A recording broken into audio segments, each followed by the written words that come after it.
സലാങ്ങളെ ഈ 100 കൊല്ലം കമ്മ്യൂണിസ്റ്റുകാര് ഭരണത്തിൽ വരില്ല എന്നല്ലേ എവിടെല്ലാം പറഞ്ഞിന് പണ്ട്? എന്താ ഞാനും മുഖ്യമന്ത്രിയായില്ലേ? VS ആയി, പിണറായി ആയി. നമ്മുടെ പിണറായി 2ാമത് മുഖ്യമന്ത്രിയായുള്ളൂ. എന്തുകൊണ്ടാത്? ജനത്തിന് വേണ്ടത് നമ്മളോടും. ഈ രാജ്യത്ത് ആദ്യം കർഷക തൊഴിലാളിക്ക് പെൻഷൻ കൊടുത്താരാ? ഒമർസാരാ? ദീപികാല? ഓർന്നല്ല, നമ്മളാ. ഇപ്പൊ കേരളത്തിൽ 62 ലക്ഷം സാധനങ്ങൾക്ക് പെൻഷൻ കിട്ടുന്നുണ്ട്, അറിയാം. ഇനി നാട്ടിലെ വികസനം വേണ്ടേ? സന്തോഷം വേണം. അതായത് ലാഭിച്ചിട്ടുള്ളൂ ജനം വോട്ട് ചെയ്യുന്നു.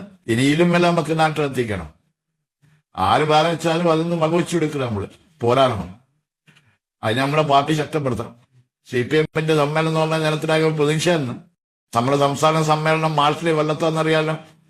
നമുക്കത് ഉഷാറാക്കണം. നിങ്ങളെല്ലാം പാർട്ടിനൊപ്പം നിൽക്കണം. കമ്മ്യൂണിസ്റ്റുകാർ മാത്രമല്ല, നാട്ടിലെ ജനമെന്നാകെ നമ്മളൊപ്പം നിൽക്കുമെന്നറിയാം. അതുകൊണ്ട് എല്ലാവരും ചായന്റെ വെള്ളമെല്ലാം പിടിച്ച് ഉഷാറായ നാൽസല സഖാക്കളെ